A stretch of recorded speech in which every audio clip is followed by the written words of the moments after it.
A reading from the book of the prophet Isaiah. Rise up in splendor, Jerusalem, your light has come. The glory of the Lord shines upon you.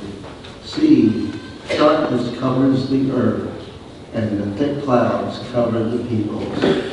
But upon you the Lord shines, and over you appears his glory. Nations shall walk by your light, and the king by your shining radiance. Rise your eyes and look about, and let they all gather and come to you. Your sons come from afar, and your daughters in the arms of their nurses. Then you shall be radiant at what you see. Your heart shall thaw and overflow, for the riches of the sea shall be emptied out before you. The wealth of the nations shall be brought to you. Caravans of camels shall fill you. Dromedaries from Middle and Ephah, all from Sheba shall come, bearing gold and princes, and proclaiming the praise of the Lord. The word of the Lord.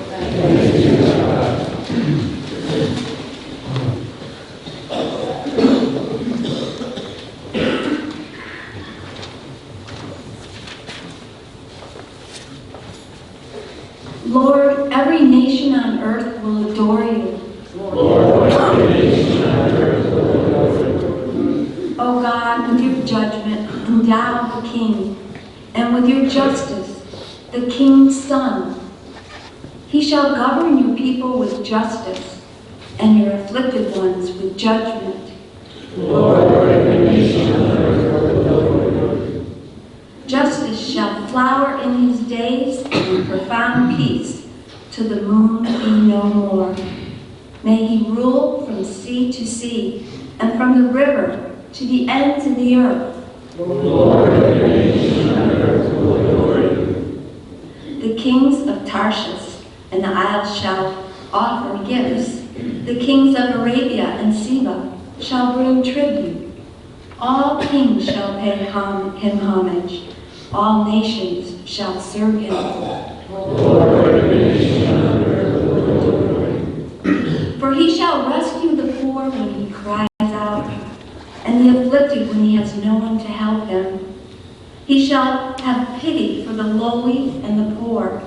The lives of the poor he shall save. Lord, every nation on earth will adore you.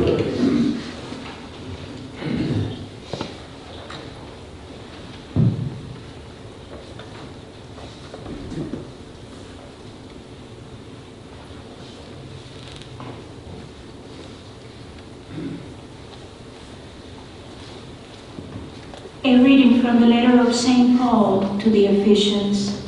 Brothers and sisters, you have heard of the stewardship of God's grace that was given to me for your benefit, namely, that the mystery was made known to me by revelation.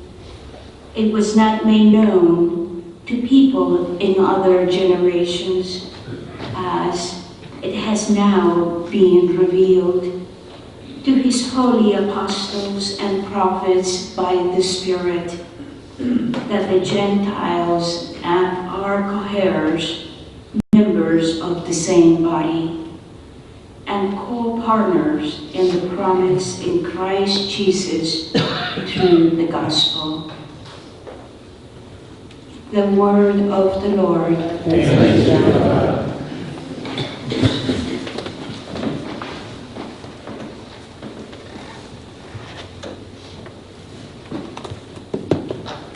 Alleluia, alleluia, alleluia. Alleluia, alleluia,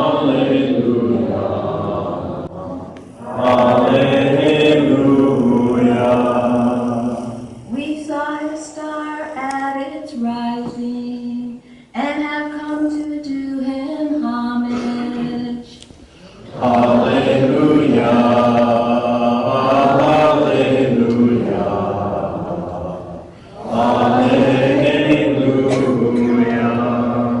alleluia, alleluia. Alleluia, alleluia. The Lord be with you. A reading from the Holy Gospel according to Matthew. When Jesus was born in Bethlehem of Judea, in the days of King Herod, behold, Magi from the east arrived in Jerusalem, saying, "Where is the newborn King of the Jews? We saw his star at its rising, and have come to do him homage." When King Herod heard this, he was greatly troubled, and all Jerusalem with him. Assembling all the chief priests and the scribes of the people, he inquired of them where the Christ was to be born. They said to him, "In Bethlehem of Judea. For this has been written through the prophet, and you, Bethlehem, land of Judah, are by no means least among the rulers of Judah, since from you shall come a ruler, who is to shepherd my people Israel." And then Herod called the Magi secretly, and ascertained from them the time of the star's appearance. He sent them to Bethlehem and said, "Go and search diligently for the child. When you have found him, bring me word, that I too may go and do him homage." After their audience with the king, they set out. And behold, the star that they had seen at its rising preceded them, until it came and stopped over the place where the child was. They were overjoyed at seeing the star, and on entering the house, they saw the child with Mary, his mother. They prostrated themselves and did him homage. And then they opened their treasures and offered him gifts of gold, frankincense, and myrrh. And having been warned in a dream not to return to Herod, they departed for their country by another route. The Gospel of the Lord. Praise to you, Lord Jesus Christ.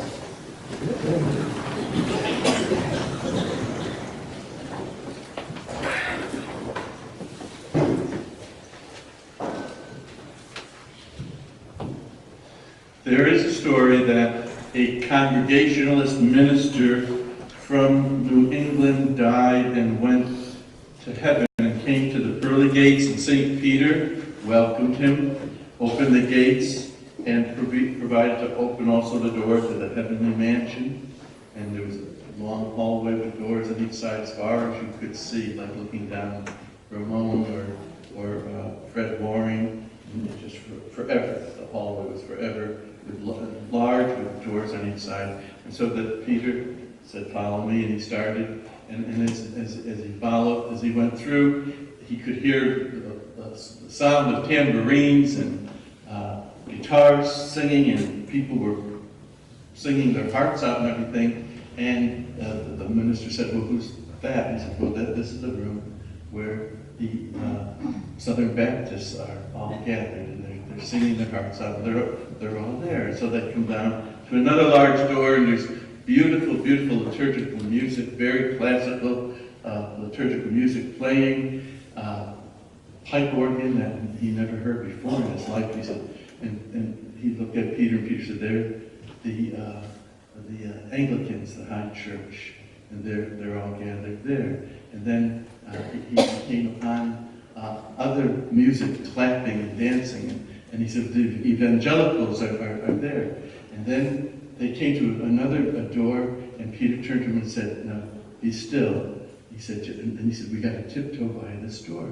So they tiptoed by the door to bring him to where all the Congregationalists were, and the Congregationalist minister said to Peter, "Well, who was in that room?" And he said, "Well, they're the Catholics, but they think they're the only ones here." On the Feast of Epiphany, this story is very appropriate because if you remember in our first reading, it is true the Jews were chosen. And being human like us, it's sometimes, if we're not careful, when we're chosen, nothing special, we sometimes can all of a sudden become very inclusive.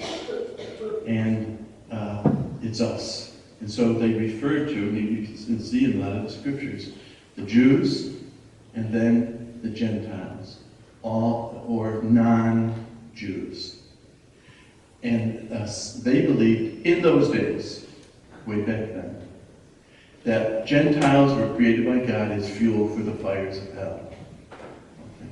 And so they were special, and so they circled the wagons and kind of formed a spiritual country club. And you were born into it, or that's it. Okay, so you're out there.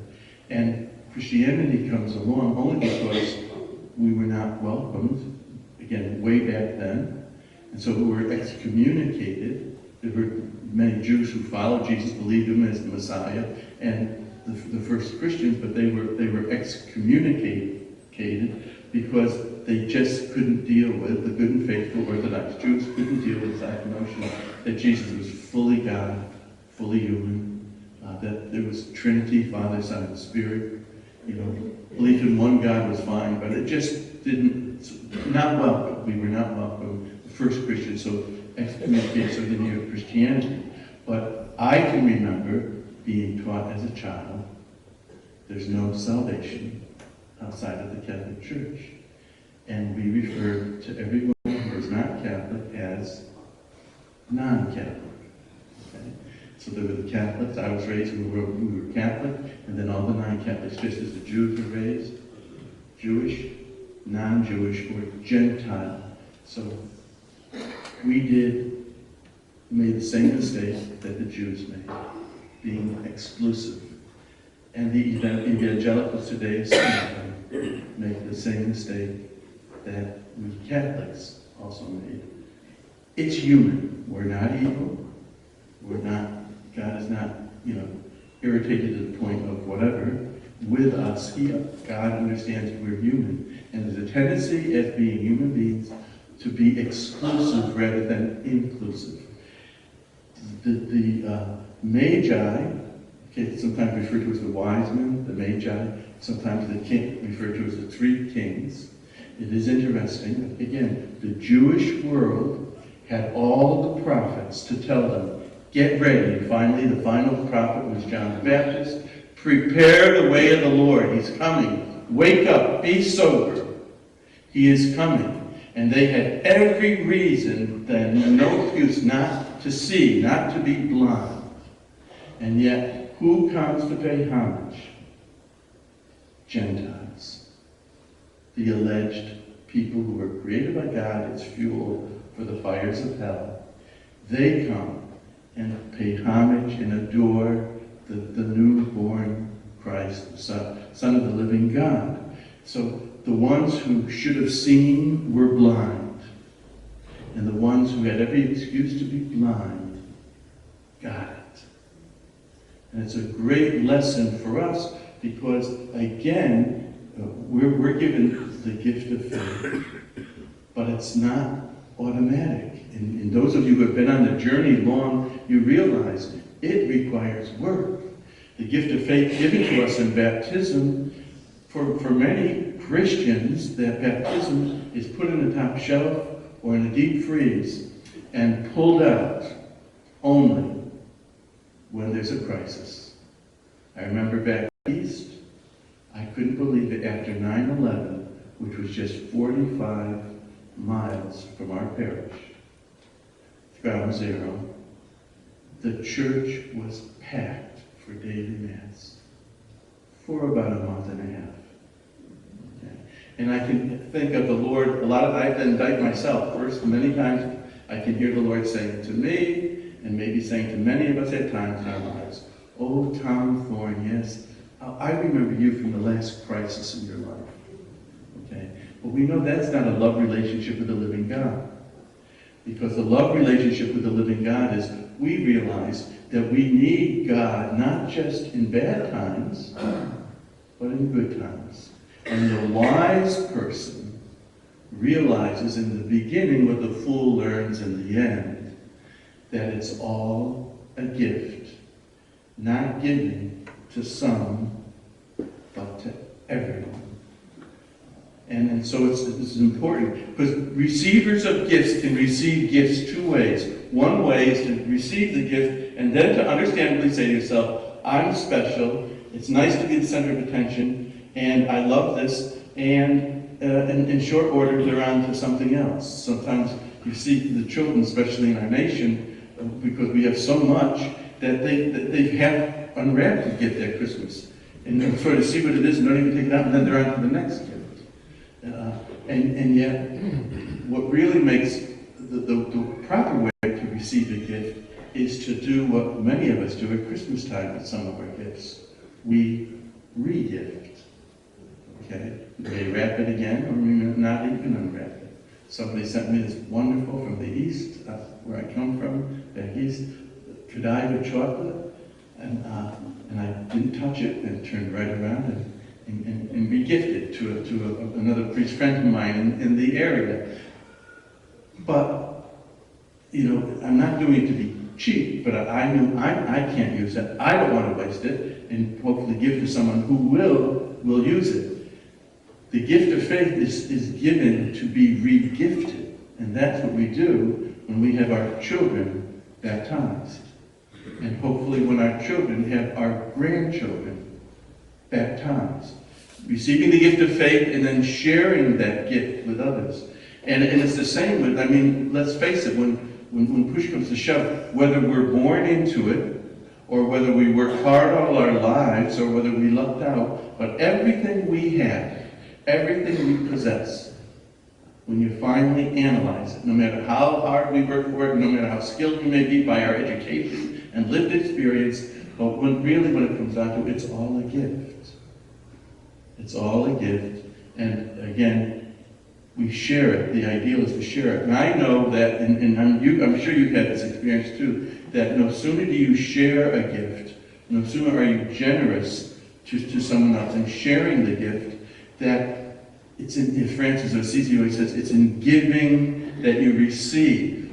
And I know myself, when I am preaching and trying my best to share faith and to inspire, ultimately, when I get home, I benefit from whatever I have tried to give and to share, because it challenges me. When I was in preaching school, they always said, put yourself in the front pew and preach what you need. The good news that you need to hear. And thanks be to God, as we gather on this Feast of the Epiphany, the revelation of God, not just to the Jews, not just to Christians, but to everyone. The revelation of God that He loves everyone. And that if we imitate Him, we too will love everyone. In the greatest commandment of all, love God and your neighbor as you love yourself, which is, I think, for Christians and I think for non-Christians as well, because we're all human, and trying to interiorize a healthy, humble self-love, as the artists sing in the songs today, so true, is the greatest love of all. It is not selfish. It is not me first. It is not me hoarding a gift. It's me taking God at God's word.